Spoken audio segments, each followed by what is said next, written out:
भारत में वैवाहिक संस्था जो है वो अगर वैदिक काल से भी मान ली जाए तो तकरीबन 3500 साल पुरानी है। सती प्रथा के का सती प्रथा के खिलाफ 200 साल पहले कानून बना है। यानी लगभग 3300 साल तक महिलाएं सती होती रहीं। तो ये जो कानून हैं जिनमें जो महिला के हक में नज़र आते हैं आज की तारीख में, इन्हें अफ़र्मेटिव एक्शन क्यों ना माना जाए? क्यों हम 10 साल 20 साल कितना 50 साल पुराना है 498 ए, हम 3500 साल के बरक्स 50 साल को कैसे रख सकते हैं? चलिए मैं आपको एक एग्जांपल देता हूँ नीरज।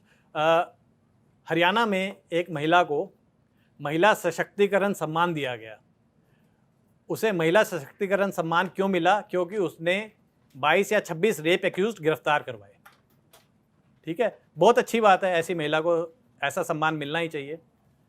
थोड़ी सी जांच करने के बाद पाया गया कि वो 22 या 26 मुकदमे उसने खुद ही दर्ज कराए थे और उसके अंदर 18 कहानियां यही थी कि उसको कोई शादी का झांसा देकर एक होटल में ले जाता है, उसे एक पदार्थ पिलाता है जिससे वो बेहोश हो जाती है और उसका रेप हो जाता है। तो आपको लगता है कि ये कहीं भी ये अफर्मेटिव एक्शन है? ये अफर्मेटिव एक्शन की श्रेणी में आएगा या ये श्रेणी में आएगा कि कानून का बेजा इस्तेमाल है, वो जानती है कि वो इस तरह की चीज़ें कर सकती है और इससे निकल सकती है और इसके द्वारा वो मुआवजा ले सकती है, वो पैसे ले सकती है और सम्मान ले सकती है और उसका नाम कोट एंड कोट स्वर्णिम अक्षरों में लिखा जा सकता है। ये अफर्मेटिव एक्शन नहीं है। अफर्मेटिव एक्शन वो होता है जो किसी दबे हुए पक्ष को बराबरी पर लाके खड़ा करता है, उसकी किसी शॉर्टकमिंग को पूरा करता है। अफर्मेटिव एक्शन ये नहीं होता है कि जिसके पास है उससे लेकर उसको दे दिया जाए। इस तरह का अफर्मेटिव एक्शन नहीं होता है। सती प्रथा अगर बंद हुई तो कानून ये नहीं बना कि पुरुषों को जला दिया जाए अगले 50 साल तक स्त्रियों के साथ। अफर्मेटिव एक्शन ये था कि सती प्रथा बंद होनी चाहिए, रेप क्राइम बंद होना चाहिए, रेप में जो विक्टिम है उसको न्याय मिलना चाहिए। ये नहीं है कि क्योंकि एक रेप बिहार में हुआ दिल्ली में किसी को सजा दे देनी चाहिए। नहीं तो फिर ये तो एग्जीक्यूशन के ऊपर सवाल है ना, फिर तो लॉ का एग्जीक्यूशन ठीक से होना चाहिए, उसमें बदलाव क्यों होना चाहिए? मैं अपने बात की सपोर्ट में एक और तर्क देता हूँ देखिए कि वल्नरेबिलिटी महिलाओं की ज़्यादा है। रात के 12 बजे किसी सुनसान सड़क पर जिस बेअंदाज़ी से कोई लड़का गुज़र सकता है, क्या कोई लड़की गुज़र सकती है क्या? और अगर वो लड़की गुज़र रही है, तो शायद उसकी वजह ये लॉज़ हैं, ये कानून हैं कि कोई जो क्रिमिनल है, ताले तो चोरों के लिए होते नहीं, ताले तो शरीफों के लिए होते हैं, कानून भी शरीफों के लिए होते हैं, मेरा ये मानना है। कानून अपराधियों के लिए नहीं होते हैं। तो कोई जो पोटेंशियल अपराधी थे, वो शायद उन कानूनों से डर के रात के 12 बजे उस लड़की के साथ कोई अत्याचार नहीं करते हैं। मैं इस मायने में इसे अफर्मेटिव एक्शन कह रहा हूँ। वल्नरेबिलिटी हमारे समाज में लड़की की ज़्यादा है। या आप जो बात कर रहे हैं अपने आप को खुद ही कंट्राडिक्ट कर रहे हैं। एक बार आप कह रहे हैं कि ताले शरीफों के लिए होते हैं और ये पोटेंशियल क्रिमिनल्स के लिए हैं, क्योंकि जो क्रिमिनल है उसे कोई भय नहीं है समाज का। पर नीरज, इस बात को आपको समझना पड़ेगा कि अगर आप किसी महिला को आज आप दिल्ली में देखें, मैं जो डेटा देता हूं उसको मैं दूसरी तरह से समझाता हूं। अगर कोई इस डेटा को देखता है कि 0.2% कन्विक्शन रेट है 498A में, दिल्ली में महिला को मुकदमा दर्ज कराने में 6 महीने से 1 साल लगता है और सजा होने में 7 से 10 साल लगते हैं। और यकीन मानिए ये ट्रायल कोर्ट का डेटा है, इसके बाद अपील है। अगर सजा हो भी जाती है तो भी वो जेल नहीं जाता है, उसको जेल जाने में शायद 5-7 साल और लगेंगे अगर सेशन कोर्ट उस सजा को बरकरार रखता है। तो इससे किसी के मन में क्या ये विचार नहीं आ सकता, अरे सजा की तो कोई संभावना ही नहीं है, खुल के दहेज मांगो। अगर लड़की क्या करेगी, जाएगी क्रिमिनल कंप्लेंट करेगी, तब देख लेंगे, कोई कन्विक्शन रेट तो है नहीं। बिल्कुल। तो यही मैं आपको समझा रहा हूं कि जब बेजा इस्तेमाल होता है तो जिन्हें न्याय मिलना चाहिए था उन्हें भी नहीं मिलता है।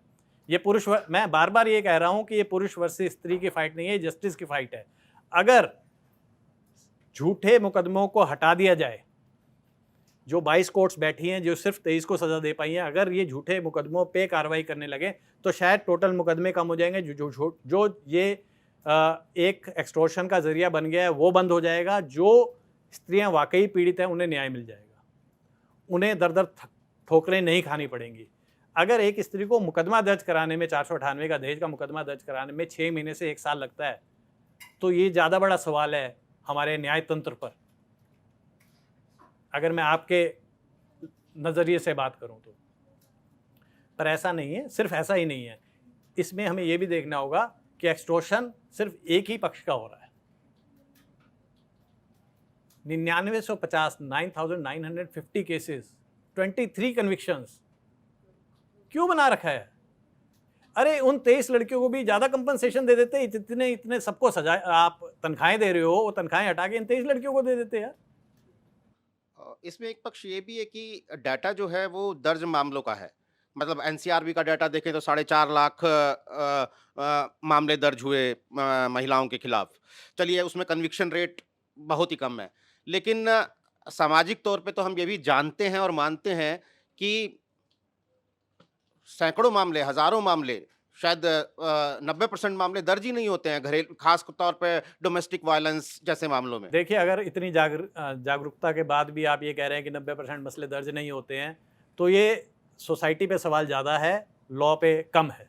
लॉ तो बना था प्रोटेक्शन के लिए, लॉ पे कम है, ये सोसाइटी पे सवाल ज़्यादा है। पर मैं फिर कहता हूँ कि एक महिला जिसको न्याय नहीं मिला, उसके लिए किसी एक इनोसेंट को फांसी नहीं चढ़ाया जा सकता। मैं बार बार यही एग्जांपल देता हूं कि बिहार में, झारखंड में किसी महिला के साथ एक बलात्कार हुआ, उसके लिए दिल्ली में किसी लड़के को इसलिए फांसी नहीं चढ़ाया जा सकता क्योंकि उस महिला को न्याय नहीं मिला था। वो न्याय नहीं होगा, वो एक अन्याय होगा। तो ये जो लॉजिक है कि लोग नहीं पहुंचते हैं इसलिए कुछ लोगों को हम सजा दे दें, ये लॉजिक जो है ये समाज में नहीं चलता है। ये कोई सिविलाइज समाज नहीं है।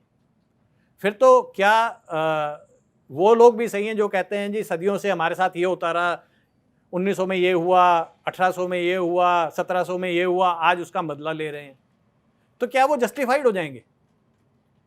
बिल्कुल जस्टिफिकेशन नहीं है ये कि कोई अपराध दर्ज नहीं हुआ इसलिए गलत अपराध दर्ज होने दिए जाए, और कन्विक्शन नहीं होती है तो भी इस तरीके से, इसी डरे से कानून व्यवस्था चलती रहे। आप ये कह रहे हैं कि आपकी लड़ाई महिला वर्सेस पुरुष की नहीं है, ये आप जस्टिस लड़ाई जो है वो लड़ रहे हैं। तो क्या इसमें 490A का जो कानून है, क्या उससे आपको ऑब्जेक्शन है कि वो इतनी ज़्यादा शक्तियां दे रहा है जो महिलाओं के हितों की रक्षा करने के लिए? पहली बात तो ये महिलाओं की हितों की रक्षा करने का कुछ भी नहीं कर रहा है ऐसा ये कानून 498A, जो कि अब चेंज हो गया 85, 86 बन गया है। अगर ये रोक पा रहा होता तो साल दर साल ये मुकदमे बढ़ नहीं रहे होते, घट रहे होते।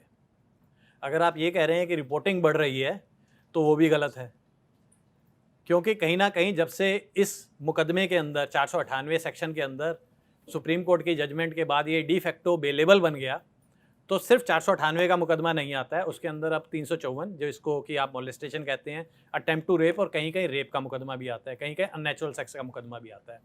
तो कभी कभी मैं सोचता हूँ कि अगर ये सारे मुकदमे किसी हद तक सच थे तो क्या भारतीय पुरुष ऐसा सोचता है कि मुझे वही मुकदमा अपने ऊपर करवाना है या वही क्राइम करना है जिसके अंदर कम से कम जेल तो जाना पड़े या जेल जाने की संभावना हो?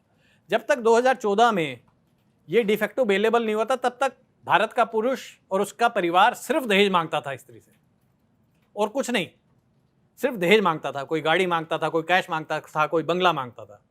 पर जैसे ही सुप्रीम कोर्ट की जजमेंट आई अरनेश कुमार, सडनली भारतीय पुरुष समाज पूरा बदल गया। हर एक एफआईआर के अंदर एक अननेचुरल सेक्स आने लगा कि पुरुष अननेचुरल सेक्स करता है। फिर उसके ऊपर एक जजमेंट आ गई कि भैया ये ऐसा नहीं चलेगा, तो पता चला अब देवर छेड़ने लगा,